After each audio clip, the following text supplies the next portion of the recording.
pandemic, nagkaroon talaga ng problema ang planta. To the point na we have to let go some of our staff. We are 37 staff actually. To save the business because it's a sinking boat. Nung nagkaroon ng pandemic, yung product natin is na-stuck.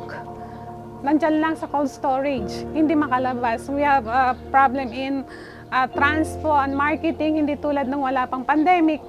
During the pandemic, talaga nagkaroon kami ng problema. To the point talaga na I have to let go of, masakit man pero I have to let go of 10. Or else lahat kami lulubog.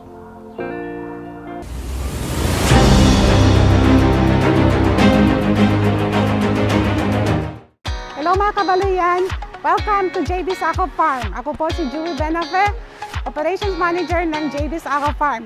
Tara, pasok tayo!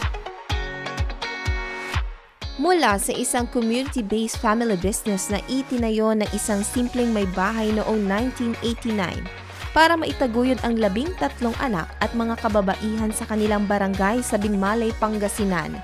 Naging matagumpay ang JB's Aqua Farm sa negosyo at may iba't ibang produktong patok sa panlasang Pinoy tulad ng JB's rellenong bangus, lumpiang bangus at boneless bangus. Si mother ko was thinking of ano kayang pwedeng itulong. Yan po yun. So nag-start talaga siya as backyard processing. Nag-bloom na lang siya into a bigger processing plant na JB's na ngayon. Pero sa di inaasahang pangyayari, naging matindi ang naging dagok ng COVID-19 pandemic sa kanilang masiglang negosyo. Yung saving grace namin are the online resellers.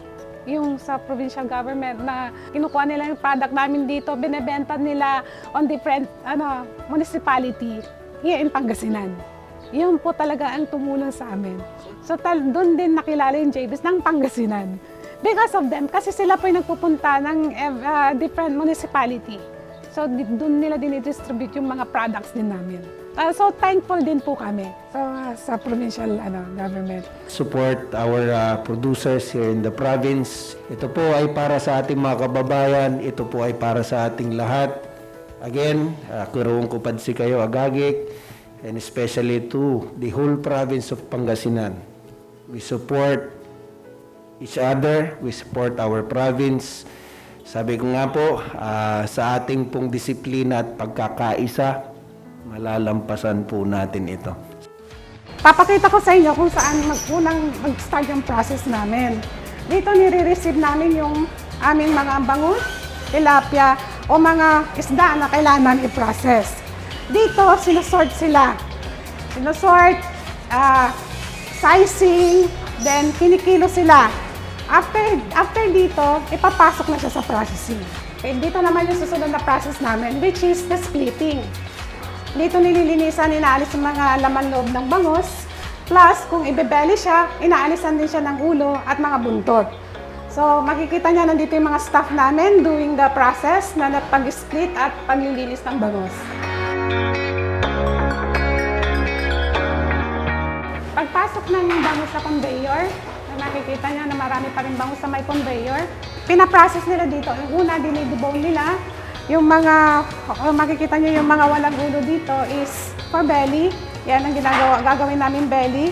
So, yung mga staff namin is inaalisan talaga yan ng mga tinik.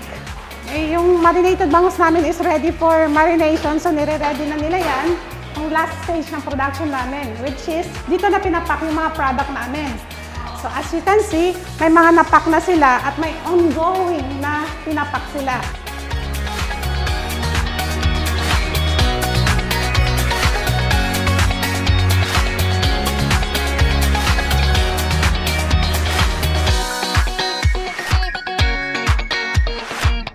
You have to have a pocket of patience.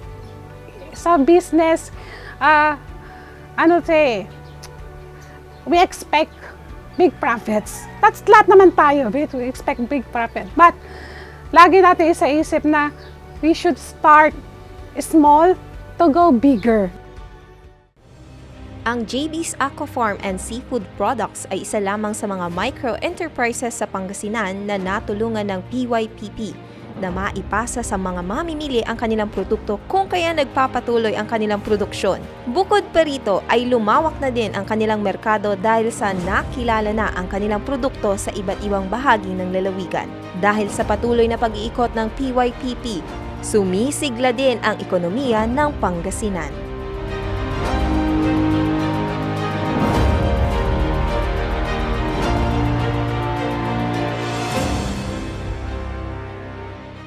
Sa gitna ng malaking pagsubok, tuloy-tuloy ang walang humpay na tunay at tapat na serbisyo para sa ating mga kababayan.